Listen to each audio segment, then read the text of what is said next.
What's up, guys? Welcome back to the channel, and we are so hyped and so close to TBC launching that I wanted to make a quick little kind of checklist or little guide for you, kind of talking over exactly what you need to do in these last few hours before the Dark Portal launches. Ideally, I would have made this video yesterday, but to be brutally honest, I was traveling all day yesterday, so here I am trying to knock it out and kind of do a checklist for myself right before the launch and also for you guys. So for the first things, you're going to want to do things that are like pretty easy to have done, and kind of you probably have looked into this already, is knowing your route. So the first thing you want to do is really know your leveling route. There's a lot of different ways you can go about leveling, which is either dungeon cleaving or if you are doing just actual leveling out in the open world.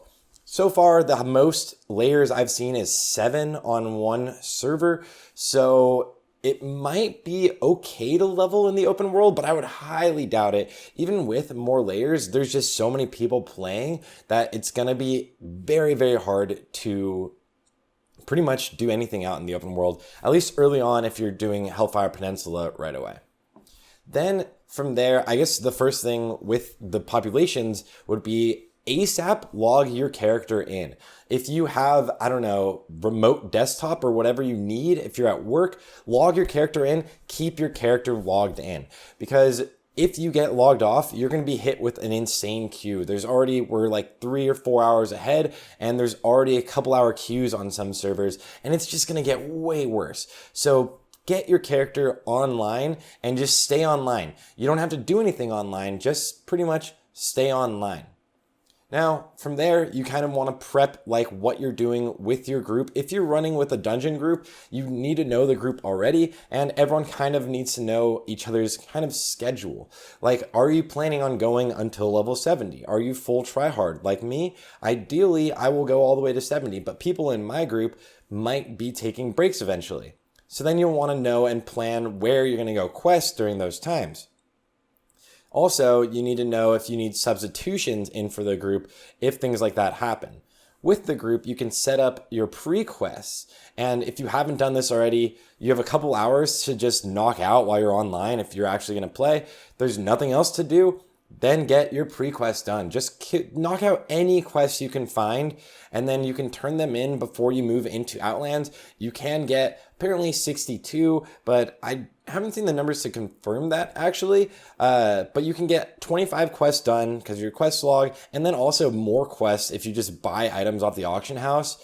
And there's a ton of spreadsheets floating around for you to just like click on and just find out which quests you can do.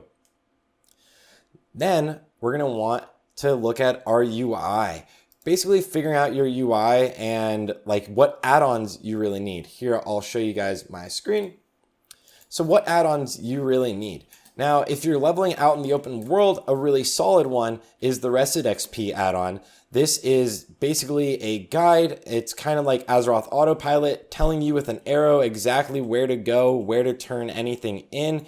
This is a very, very nice add-on for out in the open world. There's actually a version of it for dungeon cleaving if your group is dungeon cleaving all the way up to 70, and it'll make sure you get attuned for everything, like Karazhan, make sure you get revered so that you can get your heroic keys. So you want to know which reps you need also to get your heroic keys and which ones are important to you. And also you really need to make sure that you are attuned for Karazhan. And with that, there's an add-on called literally Attune. And it will tell you what you're attuned for, how far you are into the attunement quest, and like what you need to do next. So Attune, another great add-on. And then the next best one for like leveling would be Questy, in my personal opinion. These go all three together extremely well. It'll just show you on the minimap where to go for things. It'll like pretty much just tell you what to do and make your leveling experience a lot easier. Now, from there, you might want to figure out your UI with weak auras and stuff like that. I wouldn't worry too much. There's a couple that I would suggest, and that in particular would be the Thames packs. So there is Thames TBC dungeon guides or dungeon weak auras and Thames tier 4 weak auras for the raids. Now, if you didn't play WoW Classic, you probably didn't know about the Thames packs. But if you did, you know that like every single one of the raids, this was the only real weak aura you needed for the most part. If you wanted to raid efficiently, the only things you needed were the Thames packs. He pretty much covers everything, and I have that kind of covered, but he has every single debuff, everything scary from every instance. Look at this, all Blood Flurriness, all of Shattered Halls, everything is in here, and he makes insanely incredible weak auras that are just very, very useful. So make sure you get those. I would highly suggest those.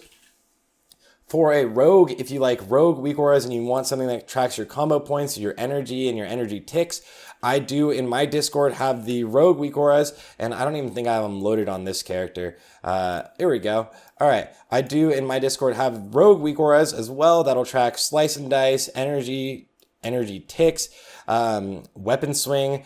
Also, there is weak auras for all debuffs, like debuffs on nameplates that are very convenient. And lastly, like buff up timers. So pretty much any of your buffs, any of your CDs, tracking things like that. Again, for rogues, I have that in the Discord, but you can find those or other ones, I guess, wherever on wago.io. Another thing, if you want to update your add-ons, I would go to wowup.io. It's actually been a lot more consistent than CurseForge for updating add-ons, so I would keep with that. Let me just go back over to my face. Next, consumables. Do you and does your group have consumables? Things like mana potions, flasks, mongoose, anything you need. If you have engineers, then you can have repair bots, goblin jumper cables, because those aren't a trinket anymore. You can even like have a rogue with that vanish and res your healer if something goes wrong in a dungeon. Dynamites, dense dynamites for damage, sapper charges just for extra damage. If you have the room, this will just increase your leveling speed. Now, then you also, another thing will be your world buffs. If you haven't gotten world buffs already, this is just easy. I would suggest using them at 62 to make 62 to 63 fastest. Definitely, if you have world buffs and you're dungeon grinding, don't zone out of the dungeon and then reset it and zone back in. You're probably, if you're on a PvP server, gonna die and lose your world buffs. So what I would do is make it into a raid, have someone log into an alt, reset the instance, log back in. Very, very simple. Or save some extra boons in case like someone has to go AFK while you guys are world buffed, so you don't waste any of those. If you have done quests already and you have a dungeon group, make sure, or if you can, have some locks and mages positioned into really optimal positions. Like my warlock is already placed at Light's Hope, and in Salad Bakers, we've also got our mage down in Sarthe, so that I can turn in quests, go into Sil, turn in quests, get portaled, go around, turn in quests before I go into the dark portal. The first thing you want to do when you pass the dark portal, set your hearth to Thrallmar, because there's a few different things. You might need to ghetto hearth out of an instance, and you don't want to go all the way to Orgrimmar or something.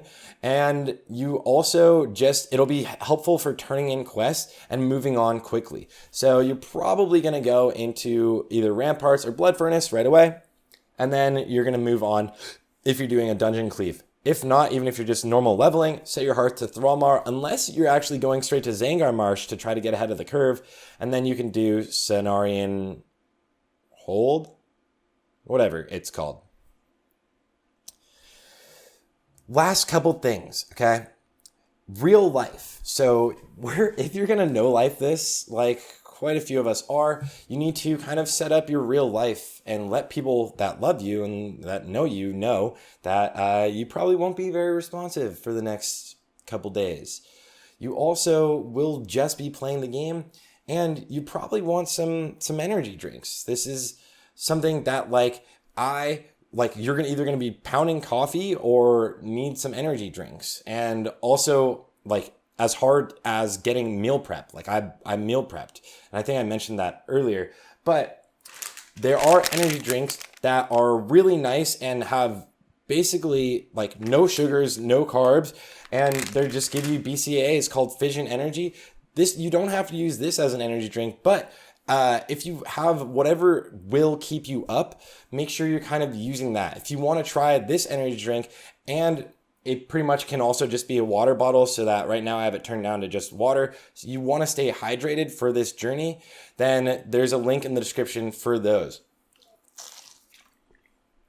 All right. And with that, I pretty much have most things covered, I think.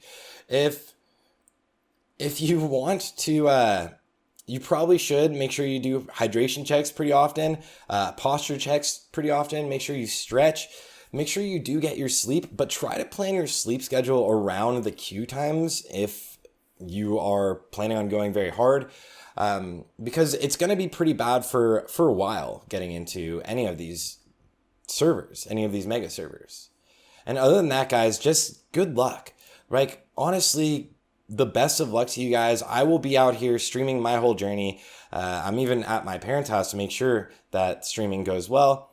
And I'm just hyped to do this. Let's have some fun in TBC, and I'll see you guys out there very shortly. And I'm hoping that we can all just have some crazy week 1 clears.